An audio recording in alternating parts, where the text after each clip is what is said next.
My name is Sam Chase, and for the next 15 minutes, I really hope you'll pay attention. Now, I'm hopeful, but I am not going to let myself get too optimistic because I teach meditation for a living and I study the science of conscious attention, so I know a little bit about the kind of things that tend to happen inside the human mind. For example, I know that in 2010, a group of researchers out of Harvard got together to study the daily thoughts of over 5,000 people from over 80 countries. One of the things that they found was that our minds are actually wandering about 47% of the time, which means if half of you are actually paying attention right now, I'm probably beating the odds by just a little bit. But even more important than that, they also found that when our minds are wandering, we tend to be less happy than when we're focused on what's happening in the present moment. Now, mind wandering actually has a whole bunch of benefits. It's a huge part of how we do our creative thinking. It's where all of our planning happens. It actually seems to be a big part of how we keep a coherent sense of ourselves, who we are as time goes by. But when it comes to happiness, it seems like most of that happens in the here and now. And how we handle what's happening in the here and now can get pretty tricky too. A 2014 study brought together a group of hundreds of people, probably a lot like you. One by one, these people were placed alone in an empty room for 15 minutes just to be with their thoughts. On the other side of that 15 minutes, most of those people rated that time as boring and unpleasant. To find out just how boring and unpleasant, in a later version of the same experiment, before they put people alone in a room, they gave them a painful electric shock. One of the totally unsurprising results of this study was that they discovered people really do not like painful electric shocks. In fact, many of the people in the study reported that they would pay a significant amount of money to ensure that that experience never happened again. And when those people were brought into that empty room, this time they tweaked things just a little bit. They said, you have 15 minutes to be alone with your thoughts. By the way, on the table, there's a button. If you push that button, you're going to receive the same painful electric shock that you just said you would pay to avoid. You don't have to push it. If you do, it's not going to make the time any shorter. It's totally up to you. See you in a little bit. 15 minutes later, 25% of the women, 66% of the men had pushed that button at least one time.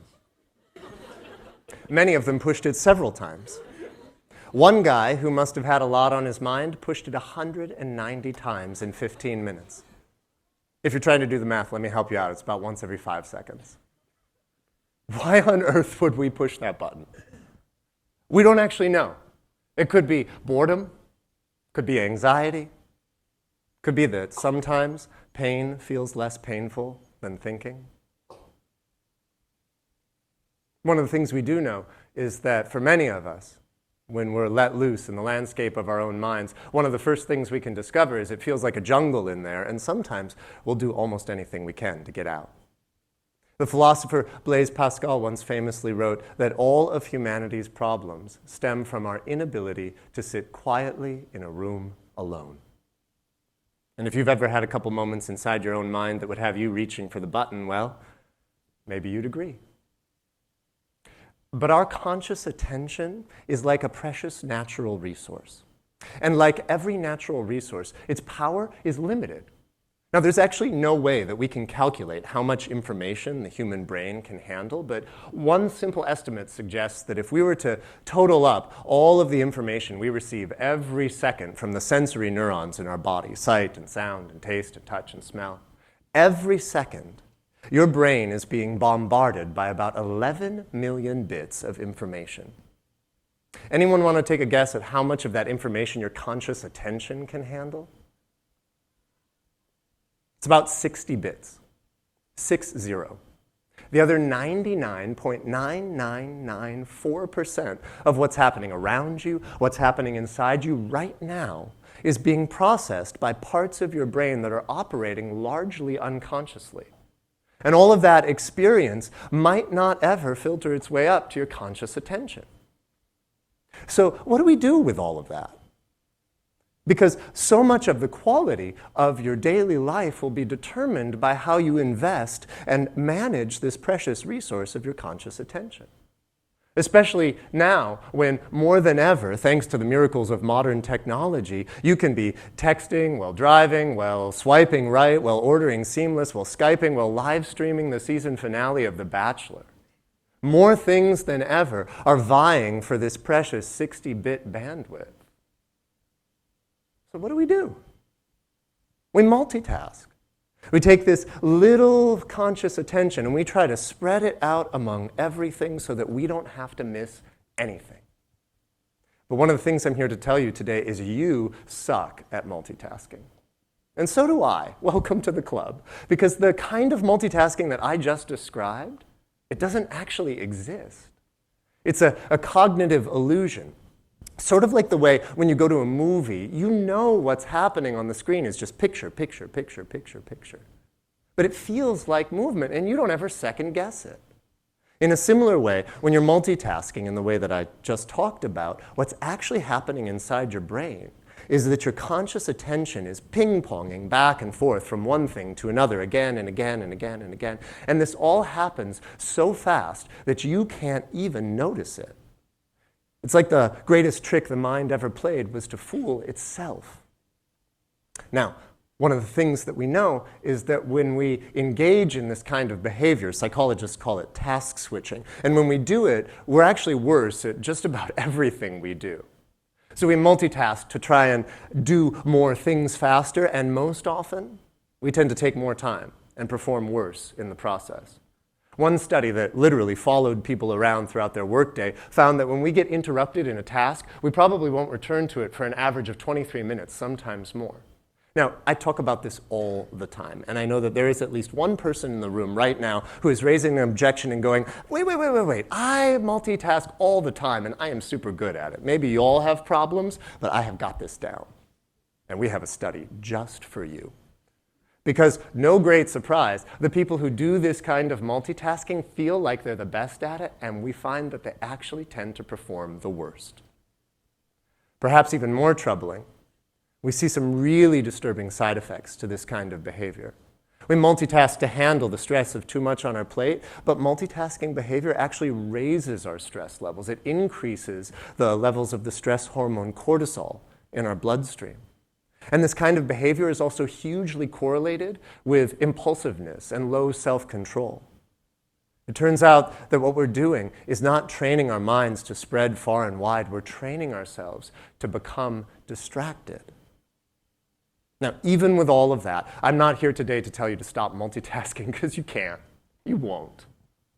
But what you can do, and what I hope you will do, is consider how you want to manage and protect the precious resource of your own conscious attention.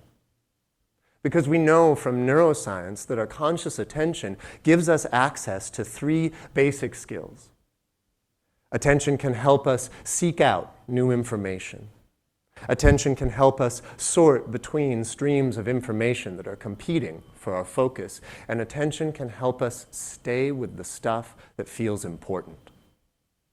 Now, all I'm suggesting is that you get plenty of exercise with the seeking and the sorting just by being alive in New York City today. But the place where we struggle, the spot where we often stumble, is with the skill of staying put with the stuff that's important to us. And if you've ever been in a conversation with someone you really care about, found yourself reaching for your phone for no good reason, you know what that struggle is like. Now, the good news is there are actually tons of ways that we can train the mind to sit and stay. One of my favorite, and perhaps one of the oldest, is the practice of mindfulness. Now, mindfulness is kind of in its pop culture moment right now. It's on the cover of magazines, it's in Super Bowl commercials, it's in Fortune 500 boardrooms all over the place. But mindfulness is not a mystical way of being. You don't have to be a monk or a millionaire. Very simply, mindfulness is the practice of paying attention to the present moment on purpose with an attitude of non-judgment. We're paying attention to the present moment in mindfulness because we know that's where so much of our happiness happens. And when we can pay attention to the present moment on purpose, then we're becoming a little less creatures of circumstance and a little bit more creatures of choice. And when we can do all that with an attitude of non-judgment, well, I think that's where something really special starts to take place. Because one of the side effects of having conscious attention that is inherently limited is that our minds get really good at making really quick evaluations and then jumping to the next big thing. I like it, what's next? I don't like it, what's next? Oh my God, I am speaking in a room in front of 200 people. Oh my God, it's a TED Talk. What's next? What's next? What's next? In the process, the mind becomes a really good storyteller, and we tend to get kind of tangled up in our own stories. But in a mindfulness practice, we're trying to get more interested in what the present moment has to say for itself, and a little bit less caught up in what we have to say about it. And we find that when we can do that, when we can make a little space around our own stories, we're actually making space for the stories of others. So we see in the research around mindfulness and meditation that people who take up a practice like this have an increased sense of social connection, greater access to compassion and altruistic behavior.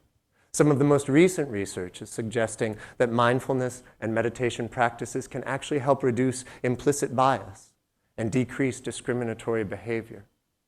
Makes us more open and available to the world around us and whatever vision we might have for how that world can unfold. So what I'd like us to do with the time that we have left right now is to give it a try. So please make yourself comfortable in your seat. You might already be, but if you want to adjust in any way you can, see if you can find a seat that allows you to feel relaxed but alert. If you like, you can close your eyes or just settle your gaze somewhere still. Let's start by taking a deep breath in, letting it go with a sigh. Good. Let's do that one more time. Deep breath in, like you could gather up the whole day. And then just let it go. Now, as much as you can, just let your breath breathe all on its own. Your body knows how to do this, and you don't have to micromanage it. So you don't have to make your breath bigger or longer or better. Just let it breathe. And ask your attention to be with your breathing. You don't have to describe or analyze. You don't have to remember. As much as you can, just breathe and feel. If you do this, sooner or later, probably sooner, your mind is going to wander. When it does, it's not a problem. This is actually where all of the exercise and all the benefit of this practice takes place. So when your mind wanders, when you can, ask it to come back to the feeling of your breathing as it comes in and out. Maybe your mind wanders many times. After all, you breathe about 15 breaths a minute, tallies up to maybe 20,000 breaths in a day, so maybe this particular breath doesn't seem like such a big deal. But if you can keep coming back to the feeling of your breathing happening right here and now, you might start to notice things you could not see before. Sensations underneath other sensations, feelings behind other feelings.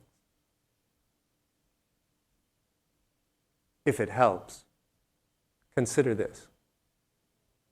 As you breathe in and out right now, the air that comes into your lungs touches a surface area folded up inside you, and if you were to spread it out flat, the surface area of your lungs would be about half the size of an Olympic tennis court. And it's folded up inside you right now as you breathe in and out. Every time you breathe in, the oxygen that you inhale enters into a network of blood vessels so intricate and vast that if you were to thread it together into a single string, that string would be 60,000 miles long. It would wrap around the earth 2.5 times. It's wrapped up inside you right now. And every time you breathe in, 37 trillion cells in your body take in the things they need. And every time you breathe out, they let go of the things they don't need. It's impossible to comprehend. But you know what that feels like? It feels like this. Breathing in and breathing out. And breathing in and breathing out.